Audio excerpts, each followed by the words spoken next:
Salut à tous, on se retrouve aujourd'hui pour une nouvelle vidéo et aujourd'hui c'est pas un téléphone, c'est une petite box Android, la Beelink GT1. Donc je l'ai reçu il y a pas longtemps. Bon, vous allez voir là, après là je mets directement le déballage. Je vous fais un petit essai sur la télé. Regardez cette vidéo, je montre un peu des petites applications sympas que j'ai dedans, qui sont pas très légales, mais qui pourraient voilà, vous plaire, hein, vous verrez bien. Donc une petite box assez sympa qui m'a vraiment plu, d'ailleurs je vais la garder pour moi. Et c'est la meilleure box que j'ai pu tester à ce jour. Allez de suite pour le déballage. Salut à tous, aujourd'hui une nouvelle vidéo de déballage d'un colis qui vient de Gearbest. Donc, on va l'ouvrir de suite. Donc c'est pas un smartphone aujourd'hui. Beelink, Create Simply Lifestyle. Donc Beelink, ben, c'est une box, voilà, c'est une box, une Android box, donc c'est le modèle GT1 de Beelink, avec un Amlogic S912 pour le côté processeur, et un Mali 820 pour la partie graphique. Voilà, 2 Go de RAM et 16 Go interne, ce qui est plutôt pas mal. Android 6, Bluetooth 4.0, on va voir ce que ça donne. Donc j'ai arrêté de prendre les box premier prix, là, avec les MXQ et tout ça, là. Parce que bon... Là, je me suis dit, j'ai pas voulu tester Xiaomi parce que Xiaomi, j'adore, hein, franchement, j'adore cette marque.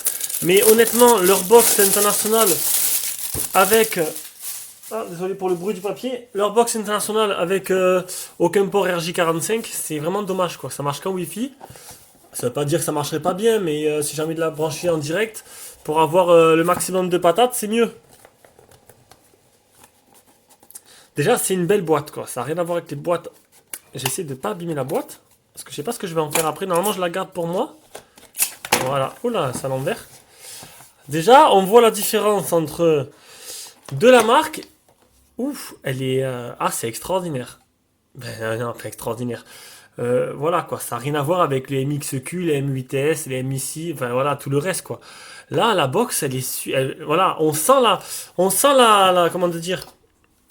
On sent la qualité. C'est lourd. Voilà, c'est lourd. Je sais pas s'ils l'ont lesté, mais elle est vachement lourde. C'est pas du plastique, quoi. Il n'y a rien à voir avec la MixQ que j'avais.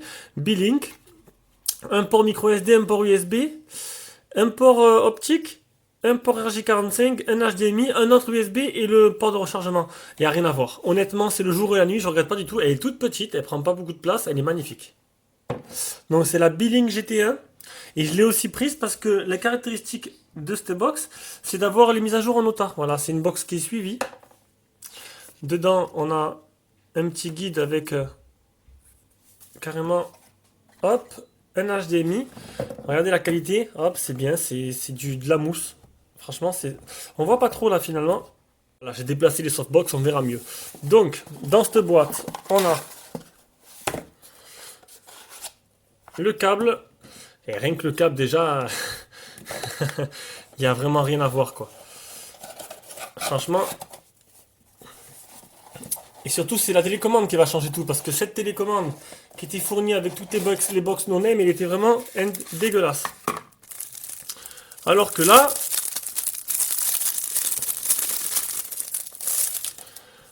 certes, on a une télécommande toute en plastique qui ressemble beaucoup... voilà, bon, j'ai rien dit sur la télécommande. C'est une télécommande 100% plastoc, quoi. Ça n'a rien à voir avec la télécommande de la Xiaomi Mi Band. C'est pas aussi qualitatif niveau qualité. C'est du toc. Bon, c'est pas grave, j'ai mis une souris sans fil dessus. Donc, c'était juste une petite présentation. On va passer aux caractéristiques et après on passera à l'écran. On vous montrera un peu ce qu'elle a dedans une fois que j'aurai installé toutes mes applications favorites. Donc c'est Beelink GT1 qui vient de la boutique Gearbest. On peut voir qu'elle coûte 61 €. Donc on va passer directement aux caractéristiques. On va directement aller là. Alors les caractéristiques. Alors on a un Amlogic S912 pour la partie pour la série n'importe quoi. Pour le processeur, c'est un octo-core. Voilà, T820 MP3 pour la partie graphique. C'est une box qui fait 4K 60 fps. Elle lit le H265. Bon, ça c'est un codec. À l'intérieur, c'est du eMMC en 16 Go, 2 Go de RAM. Hein, qu'est-ce que je raconte? 2 Go de RAM. Ah, mais non, c'est le modèle 16 Go. Voilà, c'est le modèle 16 Go. Ça, c'est la 32 Go de ROM. 2 Go, 32 Go de ROM, qu'est-ce qu'on peut voir? Donc elle a l'URJ45. Les mises à jour en OTA, et ça, c'est plutôt bien. C'est ce qui manque sur les box. Elle gère le HDR... Ah non, elle gère le HDR10. Voilà. On peut jouer dessus. Donc je testerai, mais j'ai pas de manette. Faudrait que je demande à Gearbest la manette Xiaomi, ce serait pas mal, j'en ai pas en plus. Voilà, ça fait au Media Center, etc., etc. Donc, bon, ceux qui connaissent pas les box, c'est voilà une possibilité énorme de mettre pas mal de choses dedans. C'est comme si vous avez votre téléphone branché à la télé, mais sauf qu'il y a plein de petits programmes assez, pas très légal, mais assez sympa qui franchement, qui vaut le détour. Allez, on va voir la suite de la vidéo. Allez, on passe à l'interface de la tablette. À l'interface de la box, de la Building GT1. Donc, à gauche, on a là la météo avec l'heure. Ici, on a le raccourci vers Kodi. Donc, c'est marrant parce que Kodi, c'est écrit qu'un K, ils ont mis un Q. Internet, le Play Store, les paramètres, l'explorateur de fichiers. Là, ici, hop, on a c'est Launcher avec le tiroir d'application. Et ce côté, on a pour nettoyer la box. Et tout là-bas, on a tous les favoris qu'on veut mettre nous. Donc on va s'intéresser d'abord aux paramètres. Donc paramètres réseau, paramètres d'affichage. Bon, c'est une télé Full HD, donc on peut tout modifier. La position de l'écran, la taille de l'écran, on peut choisir un écran de veille. On a un mode HDR. Malheureusement, la télé ne fait pas HDR, donc il est en auto. On a un mode HDR, on peut modifier le son, bon ça, les applications installées. Le stockage, on va voir un peu combien. Donc c'est un espace, il reste 16 Go. Espace total 3 Go, il reste sur 16. C'est pas beaucoup. Non, espace disponible 7,5. Désolé, j'ai pas l'habitude de cette interface là. Donc espace total disponible 7,5. Et on va aller voir maintenant là-dedans. Donc nom de l'appareil Billig GT1. C'est une version 6.0.1, version Android. Donc la couleur, langue, bon il est tout en français. Qu'est-ce qu'on peut voir d'autre? La télécommande, bon ça on l'a déjà. Il y a le Bluetooth, donc on peut ajouter un accessoire Bluetooth. Et ça c'est le compte, donc on verra tout à l'heure les applications que j'ai installées. Dans More Setting, non, voilà, on retrouve une interface plutôt banale qu'on a sur tous les téléphones. Je vais maintenant vous montrer qu'il y a les mises à jour. Voilà, donc c'est les mises à jour en OTA qu'on fait actuellement sur cette box. Donc j'en ai eu deux, donc actuellement il ne doit pas en avoir. Voilà, mon appareil est à jour, j'en ai eu deux depuis que je l'ai reçu. Et là maintenant je vais passer au logiciel que j'ai installé dessus. Pendant ce temps, juste une partie logicielle pour vous montrer les applications qui tournent bien. Et je vais vous montrer qu'elles tournent bien parce que il y a beaucoup de questions à chaque fois sur les box. Est-ce que Canal+, MyCanal marche? Est-ce que Netflix marche?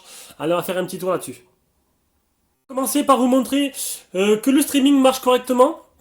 Donc j'ai lancé Chrome, j'ai mis un petit site de streaming, voilà, vous verrez vous-même là-dessus, ça vous permettra de connaître ce site-là. Donc c'est un site de streaming, pas peut-être très très légal, mais c'est juste pour vous montrer qu'il n'y a pas de problème là-dessus. Il marche très bien. Donc là, je suis connecté en Wi-Fi, on peut le voir là-haut. J'ai 4 barres sur 4, c'est normal. J'ai mis un relais juste à côté. Donc du coup, ben, la connexion est au taquet. Parce que si je mettais à la box qui était dans le salon, je captais pas très bien. Donc voilà, le film se lance en streaming, en plein écran, donc aucun problème avec les films en streaming déjà. Je vais vous montrer la petite barre en bas. Alors on a le bouton, quand voilà, on la baisse la barre, il suffit de slider vers le haut, on la monte, donc on a le bouton Home, le bouton pour voir les applications qui sont lancées en ce moment, le volume, ainsi que l'autre côté, on a pour éteindre la box, on peut la mettre en veille ou l'éteindre complètement ou la redémarrer, ainsi que là, on peut faire... Ah, excusez-moi. Ici, on peut faire une capture d'écran directement. J'aurais dû utiliser cette fonction pour faire les benchmarks. C'est pas grave, les benchmarks se feront sur téléphone, par capture d'écran. Donc là, maintenant, on est sur Kodi. Donc Kodi, ne me demandez pas. C'est pas la peine de poser trop de questions. Il suffit de chercher sur Internet. Donc Kodi, c'est... comment dire ça? Ça vous permet de faire des choses illégales comme de faire des choses légales, vous verrez bien avec des extensions, et en fait vous pouvez mettre votre bibliothèque donc directement dedans. Donc vous cliquez dessus, vous avez vos fichiers, votre médiathèque, des extensions vidéo que j'ai pas mises encore, qui vous permet de regarder du streaming, du foot, des chaînes en direct, de l'IPTV, un peu de tout. Une nouvelle application Mobro. Donc bon, cette vidéo là elle va faire fureur je sens. Mobro qui permet aussi de regarder. Voilà, c'est pas non plus très légal, mais c'est une petite application qui est disponible, qui est diffusée par d'autres youtubeurs, qu'on peut, voilà, qu'on vous télécharger directement sur le site mobro.com. Donc en gros, ben, vous cliquez sur Channel. Ça doit charger, si ma connexion le veut bien, ça doit charger la liste de chaînes. Ça veut pas. Ah oui, non, j'ai eu du mal à faire marcher Mobro sur cette box. Il veut pas. À chaque fois, il me dit qu'il y a un problème de connexion. Bon, c'est pas grave. Donc, je sais pas, c'est bizarre. On va mettre sport. Normalement, il y a tous les beans, tout qui apparaît. Et c'est chez... Ah, voilà. Donc, Bean Sport 1, Bean Sport 3, Bean Sport 2, Canal Plus Sport, etc., etc. Donc, après, quand vous cliquez dessus...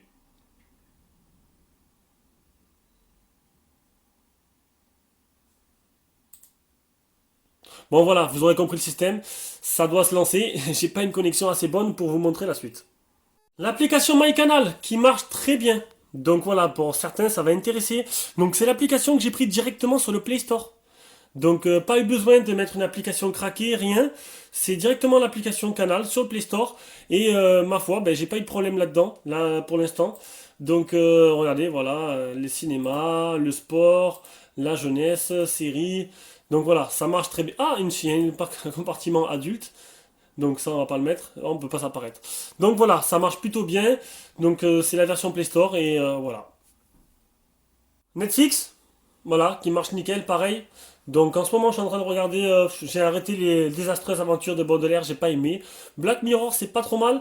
Donc Netflix, il marche aussi très très bien là-dessus. Donc pour l'instant, c'est un sans faute. Je sais pas, j'ai eu pas mal de box et je trouve que c'est l'une des meilleures que j'ai eu dans les mains. Pour l'instant, il n'y a pas photo. C'est le top du top. On finira par le nouveau concurrent de Netflix qui s'appelle Amazon Prime Video. Amazon Prime Video, bon, c'est moins complet quoi. On va dire que il marche très bien. Pour trouver les séries en français, il faut descendre, mais j'arrive pas à descendre. Ah si, ça y est. Donc vous descendez, vous avez les séries qui sont sous-titrées français, et après vous avez les séries qui sont en français. Mais bon, voilà, c'est pas trop ça encore. On descend, thriller movie, romance, crime, Bollywood, top movie, drama, comédie. Je sais pas c'est où, je me rappelle plus. Mais bon, l'essentiel c'est qu'il marche et qu'il soit bien opérationnel à marcher sur cette box. On va passer à la partie performance. Donc là, bon, j'ai fait des photos. J'ai fait des photos de la télé parce que bon, j'ai pas fait le test en un jour. Donc l'analyse anti-malware. Donc ça a rien donné, c'est clean. Ça, c'est le benchmark de Geekbench, donc 1387. 495 en single core et 2278 en multicore. Le FPS, 36,5, c'est pas énorme par rapport à Epic Citadel. Et on finit par le Antutu, 40 909. Donc c'est un processeur correct, c'est le F912. Le dernier, c'est le S912X. Donc pour l'instant, il a l'air de pas mal marcher. Moi, j'ai pas eu de problème, j'ai pas eu de lag. On passe directement à la partie jeu. On change pas la forme des tests. On commence par Rayman. Donc Rayman, je vais y jouer avec une simple souris sans fil. Voilà. Ce jeu-là, il n'y a pas de problème. Donc le petit élément, il est branché à la box qui se trouve là-bas, à gauche. Donc dans un port USB. Et vous allez voir que on va voir un peu ce que ça donne. J'ai essayé de jouer à la manette, j'ai pas réussi. Hein. Du coup, ça se jouera tout à la souris sans fil. Et c'est vraiment vraiment fluide. Hein. Franchement, ça tourne petits oignons.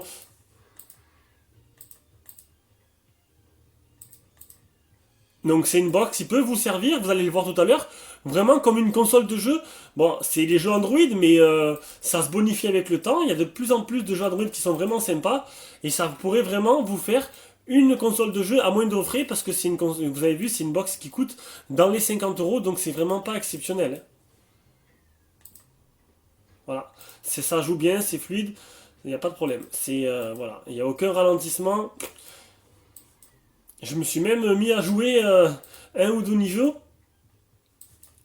Bon, c'est vrai que la souris, c'est pas très pratique, mais bon, c'est un jeu qui est fait au début pour jouer avec le tactile. Mais bon, je trouve que pour moi, il n'y a pas de souci là-dessus. C'est vachement jouable. Allez, on passe à D-Trigger 2. Et pour D-Trigger 2, je vais juste simplement prendre une manette Xbox filaire. Donc, j'ai testé. Je la branche sur le port USB. Et en fait, je sais pas, j'ai testé par hasard de mettre... Ah, ok. Donc c'est marrant parce que si on branche, ah, ben voilà, je vais laisser tourner pour vous montrer. Il y a un petit souci, un petit bug. Bon, j'ai branché la manette, ça a un peu fait planter tout. On va attendre. Donc, la manette a bien été reconnue, elle s'est mise en port 2. Donc, normalement, elle se mettra en port 1. On va lancer directement D-Trigger 2. On va laisser tourner pour vous montrer. Donc, le truc, c'est que bon, j'ai paramétré tous les touches. Donc, j'espère que je vais pas devoir le refaire. Parce qu'en fait, ben, je vais jouer à D-Trigger 2 comme je joue à Call of, en fait. Normal, avec tous les boutons.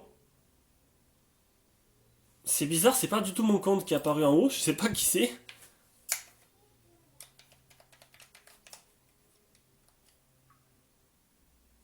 Ok, bon, on va couper la vidéo, on va refaire, hein. Allez, ça va pourquoi?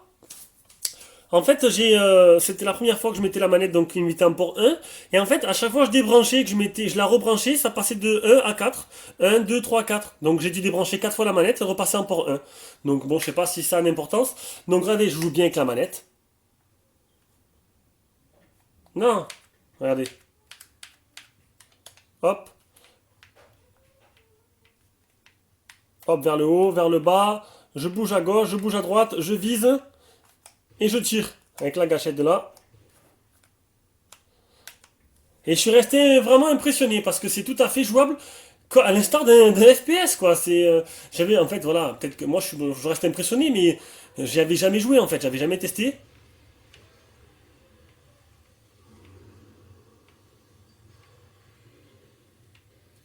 On va faire un peu cette séquence là, il y aura des zombies juste après histoire de vous montrer. Bon, j'ai pas trouvé comment courir, hein. Par contre, j'ai réglé les boutons, mais il y a plus de boutons disponibles que de touches sur la manette. Du coup, bon, bah, ça m'a pas posé problème. Regardez, hop.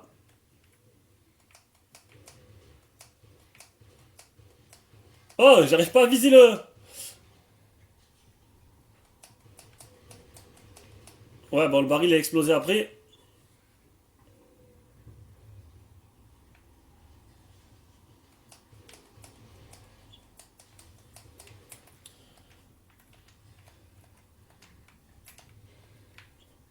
Bon, vous avez vu, voilà, c'est un exemple de jeu qu'on peut faire dessus. Donc, il tourne en performance maximale. Ça manque peut-être un peu des fois de fluidité, mais ça a l'air de plutôt pas mal tourner. C'est plutôt jouable. Maintenant, à vous d'avoir une bonne manette ou une manette filaire comme j'ai là, ou une manette Bluetooth. Donc là, c'est une manette 360. Ça a l'air de bien jouer. Maintenant, il faut après bien paramétrer la manette. Et ce qui est bien, c'est qu'il repère automatiquement que vous avez une manette. Il vous demande ou de la paramétrer, ou sinon vous allez dans les menus. Et ça marche de suite. Allez, on se fait ces derniers. Et voilà. Et on passe à Real Racing 3. Real Racing 3, donc, toujours avec la manette Xbox. Et il vient de la repérer. Juste avant, j'ai lancé le jeu, il y a marqué manette repérée, manette Xbox 360 pad. Et voilà. Donc, je vais vous montrer, pour vous montrer que je ne dis pas des conneries. On va tourner à droite, on va tourner à gauche.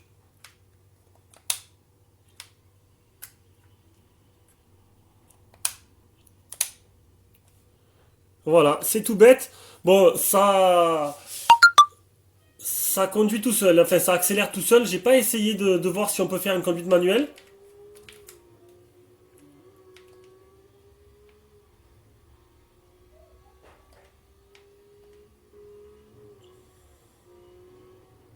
Et franchement, ça fait vraiment plaisir de pouvoir jouer avec une manette sur une box Android en fait. J'avais jamais testé, c'est plutôt sympa. Bon, le jeu, voilà, on se rend compte que le jeu, sur un téléphone ça va, mais sur un écran, et heureusement que c'est un écran Full HD, c'est pas un écran 4K. Voilà, on voit un peu les limites, graphiquement on voit un peu les limites. Mais sinon, ça lag pas. Ça a pas l'air d'être vraiment très moche, même si dans le rétroviseur on voit que des pixels qui apparaissent. C'est plutôt correct. Tiens, je vais t'envoyer dans le décor.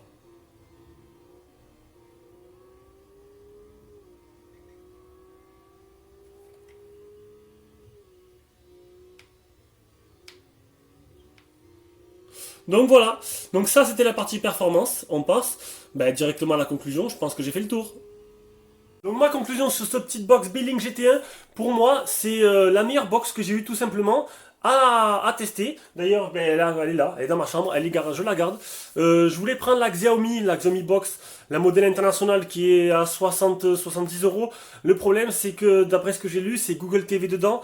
Et en fait, Google TV, ça n'a rien à voir avec l'écosystème Android qu'il y a là. C'est là, vous pouvez installer tout sur le Play Store. Google TV, c'est des applications spéciales pour le Google TV. Du coup, ça réduit vachement le nombre de titres. Et je sais pas si j'aurais pu mettre tout ce que j'ai pu mettre. Donc, du coup, voilà. Donc, j'espère que la vidéo vous a plu. C'était une vidéo un peu différente des téléphones. On reprend les téléphones avec prochainement le Blackview A8 Max que je ferai demain. Allez, bisous à tous et à la prochaine vidéo.